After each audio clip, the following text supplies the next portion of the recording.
하나님 말씀 열왕기상 21장 11절에서 16절까지의 말씀입니다. 열왕기상 21장 11절에서 16절입니다.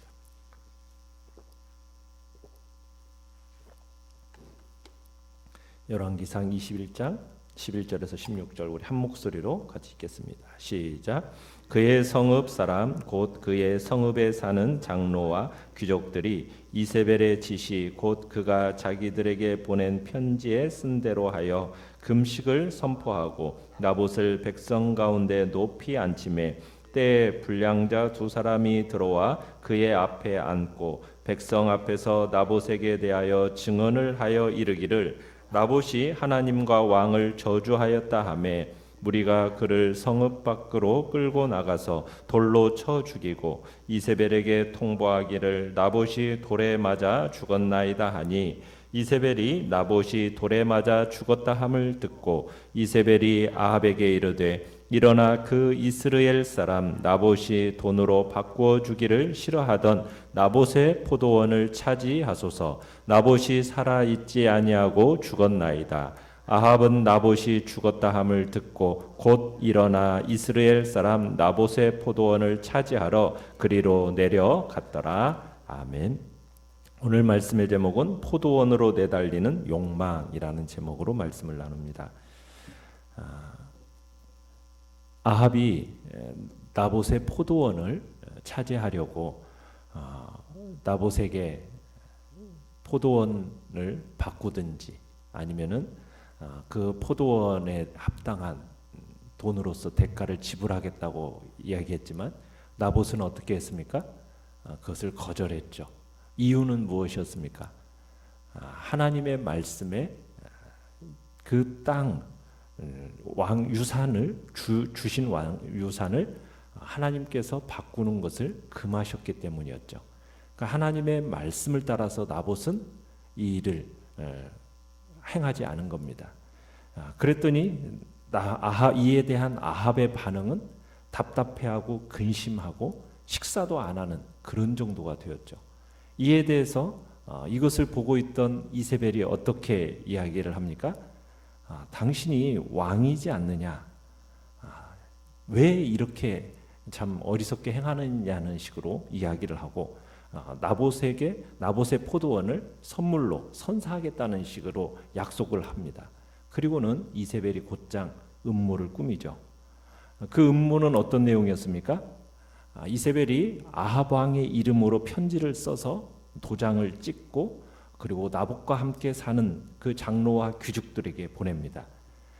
그 내용은 성내에 금식을 선포하라는 겁니다. 백성들을 모으라는 거죠. 그리고 두 사람의 불량배를 거짓 증인으로 세워서 나봇이 하나님과 왕을 저주했다 이렇게 거짓 증거하게 합니다. 그리고 분위기를 몰아가지고 나봇을 끌어내어 율법대로 돌로 쳐 죽이라 이렇게 이제 계략을 세운 겁니다. 자, 이 이세벨의 계책은 일사천리로 실행이 됩니다. 하나님께 망언했다. 그 모함으로 인해서 재판에 회부가 되어지고 나봇은 변변하게 자신을 변호할 기회도 갖지 못한 채 순식간에 도시 밖으로 끌려나가 돌로 쳐 죽임을 당하게 되죠. 참 이세벨은 악한 여자입니다. 그녀는 나약한 남편 아합의 이름을 도용해가지고 국가의 권력을 이용해서 어떻게 보면 한 성실한 국민을 파멸로 몰아넣고 있는 거죠. 자, 내용관찰 문제 1번을 보시면은 자, 포도원을 탈취하고자 나봇을 죽이는데 가담한 사람들은 누구입니까? 자, 11절에 보시면 그의 성읍에 사는 장로와 귀족들 이렇게 얘기하고 있습니다. 그러니까 이스라엘 성읍의 장로와 귀족들이 이세벨의 분부대로 행했다는 겁니다. 장로와 귀족들이라고 하면 그 땅의 기득권을 가지고 있는 사람들입니다. 그런데 이 기득권과 자신들의 지위를 유지하기 위해서 이세벨이 나봇에게 하나님과 왕에 대한 모독죄 이것을 뒤집어 쓰워서 죽이라는 이 편지를 보내자 그것을 분명 잘못된 것임을 알았음에도 불구하고 지시대로 행합니다. 그래서 의로운 나봇을 돌로 쳐 죽이고 있는 겁니다. 지금 어떻게 보면은 이들 장로와 귀족들이라고 한다면 어떻게 보면 하나님께서 그리고 그들의 그 땅에 하나님이 주신 참 유지로서 또 그들에게 하나님이 의롭다 공의로 그 땅을 다스리도록 그 자리에 세워놓은 사람들입니다. 그런데 절대적인 권력을 지닌 왕 아합 그리고 잔인한 보복을 할 수 있는 여자 이세벨, 그 사람들이라 할지라도 백성의 지도자라고 한다면 이런 악한 일에 동조하는 것이 옳지 않다, 이렇게 얘기를 했어야 됩니다. 어떻게 보면 공의와 정의를 지켜나가야 할 자인 거죠. 그러나 이들은 모두 다가 이 일에 함께 동참하고 맙니다. 참 이 모양 이 꼴이라고 한다면 이 사회가 얼마나 부패한 사회로 지금 흘러가고 있는지를 짐작케 하는 거죠. 그런데 나봇만 죽인 게 아닙니다.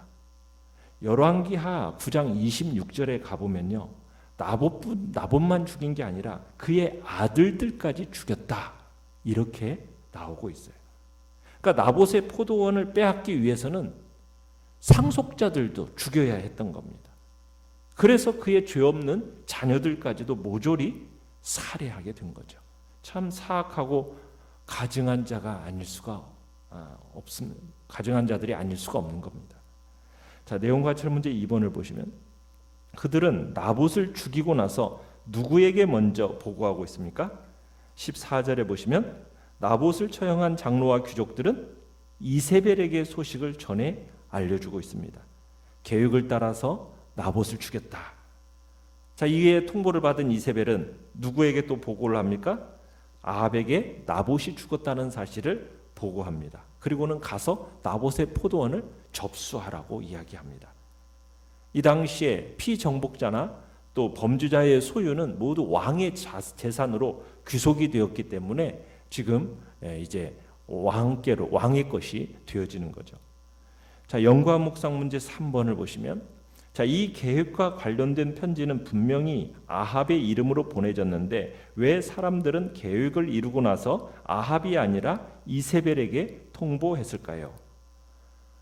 실세가 누군지를 아는 거죠. 그러니까 장로와 귀족들은 이 권력의 실세가 누구인지를 파악했기 때문입니다. 그러니까 권력의 실세가 아합이 아니라 이세벨이라는 것을 이 장로와 귀족들도 아는 겁니다. 그러니까 이 이세벨은 단순히 바알 종교를 전파하는 사람 그 정도가 아니라 이미 수많은 여호와의 선지자들을 죽인 사람이지 않습니까? 그러니까 또 이 사건을 통해서 이 이세벨이라는 여자는 여호와에 대한 경외만 없는 것이 아니라 도덕적인 개념도 없는, 전혀 없는 괴물이라고 우리가 생각할 수 있는 그런 여자라는 것을 다시 한번 확인하게 되는 거죠. 자, 느낀 점 4번을 보시면 나봇이 죽었다는 소식을 듣고 경위도 묻지 않은 채 바로 일어나 그의 포도원을 차지하러 가는 아합을 볼 때 무엇을 느낍니까? 자, 아합은 지금 나봇이 갑작스럽게 죽었지 않습니까? 그러면 왜 죽었는지 그 이유에 대해서 전혀 묻지를 않습니다. 그러니까 아합은 안 거예요. 이세벨의 사악한 계략으로 죽게 했다. 그걸 아마 아합도 짐작했던 겁니다. 오직 아합의 관심은 어디에 있는 겁니까? 포도원. 내가 이 포도원을 갖겠다. 여기 이 사실에만 온통 관심이 집중되어 있는 겁니다. 그러니까 내려가서 차지해라, 접수해라. 그러니까는 곧, 그렇죠?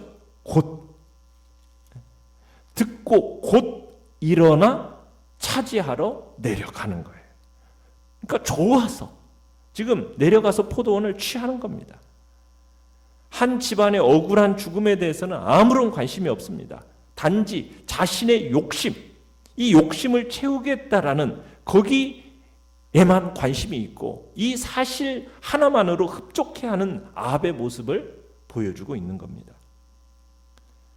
아합을 움직이고 있는 것이 무엇인지를 똑똑하게 보여주고 있는 거죠. 아합에게는 옳고 그름, 옳고 바름 이런 것에 대한 의식은 전혀 없습니다. 오직 탐이 나는 것은 내가 가져야 된다라는 그 욕심, 이거밖에 지금 아합에게 마음속에서는 그밖에 없는 겁니다. 그래서 지금 아합은 나봇이 죽었다는 소식을 들으니까는 신이 나서 이스라엘로 내려가서 지금 그토록 탐내던 그 포도원을 자기 것으로 만들어 버리는 겁니다. 그 포도원을 자기 정원으로 삼은 이 아합, 하나님이 어떻게 하시겠습니까? 엄중한 심판을 내리십니다. 아합은 불의한 방법으로 나봇의 포도원을 빼앗아서 자기의 정원으로 삼은 지 불과 1, 2년 만에 하나님의 심판을 받게 되고 그 불의한 일을 취한 대가로 죽임을 당하게 되는 겁니다. 우리의 눈에 보이는 그 이익으로 인해서 그 이익을 무조건 취하려고 해서는 안 됩니다.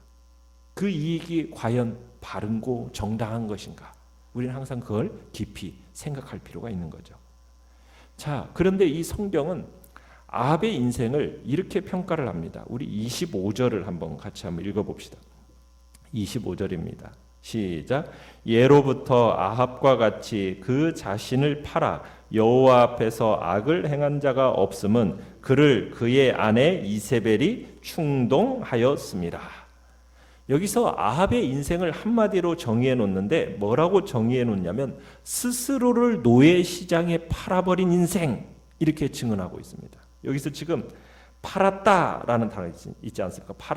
이 팔았다라는 단어는 시장에 물건을 내다 파는 겁니다. 자, 그런데 뭘 내다 팔았습니까? 그 자신을, 이렇게 얘기하고 있어요. 자신을 시장에 내다 팔았어요. 자발적으로 자기 인생을 스스로 노예로 팔아버린 인생이라는 거예요. 이게 아합의 인생입니다. 그러니까 아합이라는 인생, 자신을 이끌어가고 있는 게 뭐냐? 자기의 이득, 자기의 욕심, 탐욕, 이것에 자신을 팔아버린 인생입니다. 자기 인생을 시장바닥에 던져버린 싸구려 인생, 가치 없는 인생이라고 성경은, 하나님은 평가하고 내리고 계시는 거죠. 그러나 우리가 이와는 전적으로 대조되는 인물이 누구입니까? 나봇이죠, 나봇. 그죠? 나봇을 움직인 것은 무엇이었습니까? 하나님의 말씀이었어요. 그죠? 하나님의 은혜가 무엇인지를 알고 있는 사람이 나봇이었습니다. 자신의 이득과 하나님의 은혜를 바꿀 수 없다, 그런 거룩한 고집을 가진 사람이 나봇이었다는 겁니다. 왕이 아무리 좋은 이득을 제시해줘도 소용이 없었어요. 하나님께 받은 은혜, 그것에 대한 감격으로 사는 인생이기 때문에 하나님의 명령을, 하나님의 말씀을 자기 마음대로 저버릴 수 없었던 사람이 바로 나봇이었다는 얘기입니다. 그에 비하여 아합은 어떤 사람입니까? 자기의 이득과 욕심과 탐욕을 위해서 자기 자신을 시장바닥에다가 내던져버린, 팔아버린 인생이 바로 아합이었다. 지금 성경은 그렇게 평가를 내리고 있는 거죠. 하나님께서 우리의 인생을 평가하세요. 뭘 가지고 판단하시겠습니까? 그건 한 가지입니다. 너의 인생을 이끌어오고 있는 결정적인 동력이 뭐냐는 거예요. 하나님의 백성에게 있어서 네가 과연 하나님의 백성이라고 스스로를 이야기하는데, 그러면 너는 너의 삶을 이끌어가고 있는 원동력이 뭐냐는 거예요. 네 마음의 중심에 무엇이 원동력이 되어서 네 인생을 이끌어가고 있는가를 한번 생각해 보라는 거죠. 우리는 무엇으로 살아가는 존재입니까? 하나님의 백성은 은혜로 살아가는 백성입니다. 모든 것이 하나님의 은혜가 동력이 돼야 되죠. 하나님께서 보시는 인생이라는 게 하나님이 베푸신 은혜에 대한 반응으로 살아가는 사람이 바로 하나님의 백성인 거예요. 그게 우리의 인생인 겁니다. 그렇지 않습니까? 내가 받은 하나님의 은혜가 얼마나 큰가. 그 은혜에 감사하고 감격해서 우리가 모든 일을 행하는 거죠. 사도 바울이 고린도전서 15장 10절에서 그렇게 얘기하지 않았습니까? 나의 나 된 것은 뭘로 된 거다? 하나님의 은혜로 된 것이니 내게 주신 은혜가 헛되지 아니하여 내가 모든 사도보다 더 많이 수고하였으나 내가 아니요 오직 나와 함께 하신 하나님의 은혜로라. 하나님의 은혜. 우리의 인생을 끌고 가는 힘이 무엇입니까?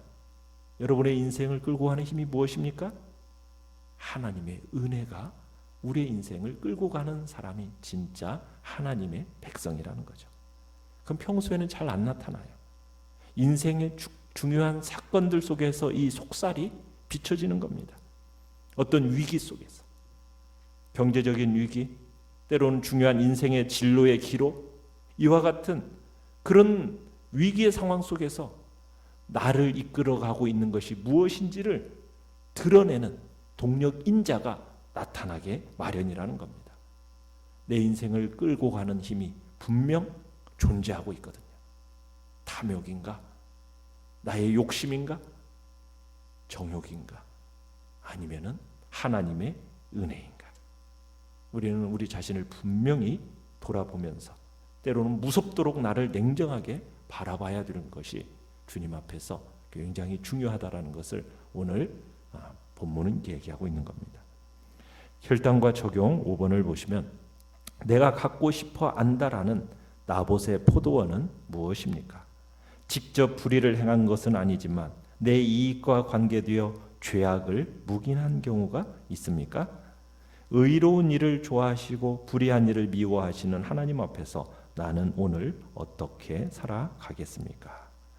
자, 오늘의 기도 같이 읽겠습니다. 시작. 손으로 죄악을 저지르지 않을 뿐더러 마음으로도 불의한 생각과 욕심을 품지 않게 하소서. 아멘.